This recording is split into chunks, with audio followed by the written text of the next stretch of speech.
Hello everybody and welcome to Amphlett Reviews, and today we're doing a downstairs review. The office is currently occupied, still organising the house, still very time consuming, but I have to talk about and I have to discuss my thoughts and opinions on the fantastic 88 film release of Righting Wrongs.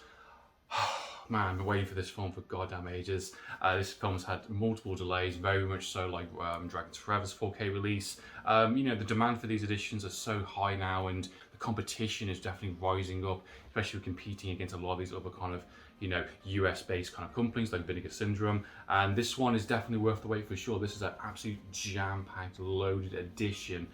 Full of extras. You've got a fantastic booklet which really goes up behind the scenes of Yuen Biao's career and the kind of behind the scenes of kind of 80s kind of Hong Kong movies at the time. Behind the scenes of the film, there's a fantastic kind of interview which I haven't fully read yet, so there's definitely a lot to check out on this booklet, which really kind of gives you a bit more perspective on the inside to the actual edition and the actual film itself. You got a fantastic poster which is kick-ass. You've got the brand new brand new artwork, and you've got the original poster there, which is great. So I definitely will at some point, once everything's organised, be putting these up in the office, absolutely. And then you get the edition itself. I just reversed the artwork over the original poster because I have the rigid slipcase edition on there, and I'll show you there.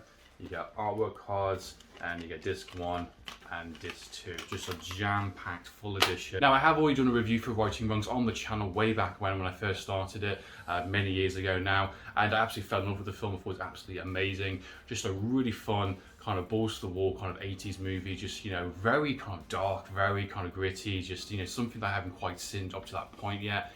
Seeing a lot of Jackie Chan films being kind of, where it's more period-based movies, where it's more fun-based, mid-80s kind of films. There's always a bit of an edge to his ones, but this is a different type of breed, and this is definitely going to more the line of that kind of Heroes Bloodshed kind of movies, Tiger Cage, just really kind of like gritty, kind of dark, gritty movies that are very unforgiving, very kind of brutal in its nature. And I'm definitely seeing kind of like a trend of kind of mid-80s kind of films that will just really exploring that, especially with Category 3, and all kind of Hong Kong movies were experimenting with their kind of format, and they definitely were taking more risks, not doing the safe traditional kind of martial art based. So definitely is a CV movie for Yuen Biao to prove that he is capable. And reading the booklet and knowing what I know more about him now than I did way back and did my original review, is that he was really trying to prove himself in that kind of industry. He was known as part of the Dragon Trio kind of thing, the Three Dragons with Sammo Hung and Jackie Chan, and he did some extraordinary films like see Dragons Forever, of course, and the Project A movies, and he's a fantastic leading actor. And I think he kind of struggled a little bit to connect with the audience, something that's dived into the extras, something dived into the book a little bit, and something that I did notice as watching more of his films, especially with the fantastic Eureka editions as well, with Dreadnought and kind of thing, and Prodigal Son, Warriors 2 and some of these other kind of movies he kind of starred in. And he definitely is a good on-screen presence. He's definitely got the charisma, he's definitely got the energy and the passion and the fire to really kind of sell a movie, but he never got that kind of, he never got the proper opportunity to kind of, showcase himself as an individual actor. Everyone's working to the absolute fucking max in this film. Everyone is trying to prove themselves. Everyone gets a really good scene. And upon rewatching it as well, because this is my third time watching it, I watched the Ultimate Cut, which is the one I'm going to be talking about in a minute. Everyone gets a moment to shine. Everyone gets enough screen time. Everyone gets enough moment to kind of showcase what they're good at. And everyone is fantastic in the film. Everyone's brilliant in terms of performances, in terms of action, in terms of fight sequences. Everyone gets a really kick-ass moment, something to really kind of showcase, hey look, I did this, I did this extraordinary scene, I did this level of fighting, this level of, blood, sweat and tears. And Cynthia Rothrock was definitely one of her earlier movies in the film. I think this was her first movie before she did Yes Madam, which I'm really looking forward to watching that as well. And this edition is very interesting as well, because it also features 3 different versions of the films and an ultimate cut, which basically has a randomizer, which is a really cool idea, and I think this is such a cool kind of selling point to the edition as well. It's a limited edition. To get it, you have to buy this box set edition, which is absolutely worth it because the prices are very reasonable. Only £25 for HMV, Amazon, all those kind of great places. Get it while you still can, while it's still a really, really good price. And for the ultimate cut and the amount of content you're going to get is definitely worth the price for admission, absolutely. And I'm here to talk about a little bit about the ultimate cut. The film itself, I've already gone into a little bit, and I think the ultimate cut, it's decent, it's fine, kind of thing. It wasn't anything mind-blowing. I thought the additional scenes were okay. there's some additional moments with like, the sub character Gramps, a bit of a comedic kind of moments where he's kind of like, trying to whack his grandson, I think, a little bit, and there's a bit of like a back and forth moment with a bit of a chicken piece, and there's some extended moments here and there. There's some additional kind of shots, and I think it adds a bit more of a tone to the film. I think it allows the film a little bit to breathe. I like the additional stuff towards the first act of the film with Yuen Biao and how he gets himself set up, and how he, some of the fight scenes are a little bit longer, I think, in places. There's a bit of an extra line here and there. Nothing mind-blowing, if I'm being absolutely honest. I think it's an extra 15 minutes from what I could tell of the running time, being it's 145 minutes. I think the original was 93 minutes long. Despite my opinions on the additional scenes and some of the smaller moments, I think it does help the film a little bit. And I think it does help the kind of pacing a little better. And I think, but the main thing is obviously people are talking about is the different endings. There are 4 different endings to this edition, and if I'm being absolutely honest, it's the same kind of opinion I had when I found out there was an alternative ending to Righting Wrongs. Not necessary, not needed. The original theatrical ending, I think, is absolutely perfect. I think it sums up the film really well. The whole film is this really kind of dark, brooding, kind of gritty, kind of vigilante movie about crime and justice, and who's wrong, who's right, kind of thing. And there's more kind of dilemma between these characters. And I think the ending of the film, where all of them die, I think is very, very appropriate. If your opinion is of those kind of actions, there are consequences, and the villains are nasty in this film. The main villain of this film is absolutely brilliant. He's really fucking kick-ass. I think he's so smug and so kind of righteous, but so is Yuen Biao's character as well in the film, who gives him the right to do the things he does in the film. And I kind of like that kind of more dilemma, and the fact that the sub-villains also are quite nasty and quite brutal in the film, and their methods are quite like, whoa, blowing up a family, or stabbing a child in the neck with a really sharp piece of metal.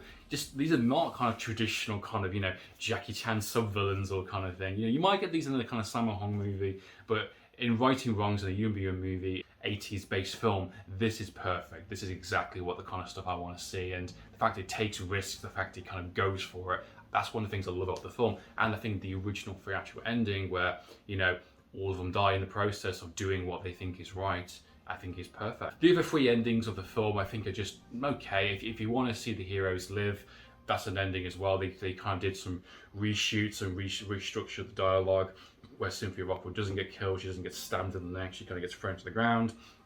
It's quite an obvious reshoot. It's not terrible. I think it's quite well done.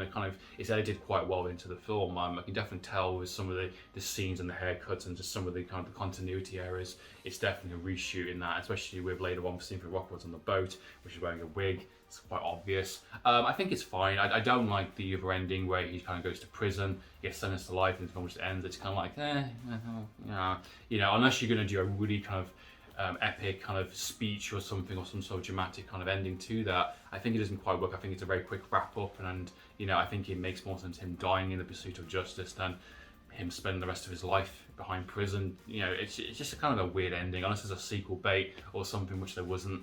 So it's kind of like a pointless one, and the other additional cuts are basically just alterations of that. Both heroes living, and then you're being sent to prison. Cynthia Rothrock still getting killed, him still getting to prison, or her surviving and him still dying. It's kind of it's alterations of those different endings, different plays upon those endings that was shot and filmed, and I don't think it adds much to the film, being absolutely honest. It was done for the international market, it was done for the other countries that were kind of like wanting a more kind of sense of justice ending kind of thing, and each their own. Now, there's been a lot of comparisons, a lot of debate around the actual 2K scan of Righting Wrongs and the transfer of the 88 films version versus an old DVD Laserdisc version and the Vinegar Syndrome version, and everyone has their own opinions and everyone has their own kind of which one's better, which one we'll go for. And the fact I would say is, come into my opinion of it, is the fact that this film has got 2 separate companies doing 2 separate editions. Vinegar Syndrome based more in the US, which also happens to be region 3, and you've got the 88 film edition, which is a region B set, which is more kind of your traditional 88 kind of hard booklet, back kind of thing, premium kind of edition. Both look very fantastic for different reasons. Both got different types of artworks, both have different types of editions and extras, and one has the ultimate code randomizer, the other one doesn't. So it comes on your preference which one you prefer. And the fact that we're at the point now where we're getting choices of editions you want to see, I think it's absolutely amazing, and I think it's fantastic. But I do think there's also a bit of this kind of a ungratefulness, a little bit too that aspect. The fact that we're getting these premium editions and all these companies are competing, and you've kind of got this back and forth going on, this kind of fictitious kind of war, which isn't really a war kind of thing. It's just kind of companies just cashing in on the Hong Kong market, which is great for someone like myself, the fan base of these films. I honestly think the 88 film 2K scan edition looks absolutely phenomenal on my TV. It looks absolutely way better than I've ever seen the film look to. The amount of detail and the sharpness to it. It's still got that kind of grain in places. I think it looks really good, and I think it sounds really good on the headset. I had an absolute blast watching this yesterday, and I think the edition and the quality is fantastic. And I've seen the screenshots, I've seen the comparisons between Vinegar Syndrome and the old Laserdisc and clarity of color, and yeah, that stuff does matter. And I think that definitely transfers can mess up, and I think you can have color grading that's a little bit not quite accurate, and everyone has their own kind of preference, and everyone has their own remembrance of how the film looked, or in the cinemas, or wherever they've seen the film from the same way for the entire time. And I think it comes down to, is that transfer, is that look of the film distracting you so much? And sometimes it can. I think there definitely is a valid criticism, but I think there is discussions that definitely to be made. But the fact that one is getting shunted over the other, I think is quite a bad way of looking at it. I think if you want both editions, grab both. If you want one or the other, fantastic, and go with the one that you prefer the look of, kind of thing. The fact that you've got choice, I think, is absolutely amazing. But the fact that people kind of saying like, oh, definitely don't buy the 88 film release, it looks terrible compared to like an old Laserdisc. Who cares? Honestly, who actually cares? You're getting this film on a premium edition, hard-rich, slipcase with behind the scenes of a booklet. It is a celebration of the film, and the fact that they've done a great job, 88 Films, of not only transferring this onto a brand new 2K scan, giving you 2 additional cuts and an ultimate cut as well, with a randomizer, with new extras, with this great booklet as well. I think it's absolutely phenomenal. I think it's absolutely brilliant. Each company is going to do something a little different, and one of the good examples for me is John Carpenter's The Thing, that has so many different editions and so many different types of transfers, from the Scream Factory release 2K scan versus the Arrow 4K scan Blu-ray, then you've got Universal's kind of 4K edition, and all 3 of those transfers are very, very different compared to the one. And the one that I prefer is the Arrow version on the Blu-ray edition, and I don't like what they did with those other 2 qualities, and that is perfectly fine. You've got choice, you've got that level of the fact that the film has got so many different versions and so many different kind of interpretations of that transfer, and the quality of the look and the color grading and the way the sound mix as well is up for debate for sure. And I think definitely we should have a debate, a discussion of what we like to see the film, how the film should look and how the film should be represented. I think it's very important, but I think people shouldn't lose sight of the fact that we are spoiled right now. We are children, and we are getting spoiled from these very different editions, and we are in a very capable position of picking these editions. I think it's up to you as a fan, as a collector, as someone who is enjoying these amazing editions. Support the company that you want to see more of. Get the best version you think is best for you. But overall, coming back to the film, Right and Wrongs, it's super kick-ass. It's an adrenaline-filled film. It definitely has a fantastic celebration of Yuen Biao's kind of CV and his career and what he's capable of in terms of performance, action, comedy, drama, just an all-round package. It has some fantastic sub-villains and has a really dark edge to it, which is very, very refreshing and very kind of cool to see within something like modern 2022. This edition is absolutely phenomenal. If you want to support the release, go and check out the 88 film edition. So in the meantime, guys, Amphlett Reviews.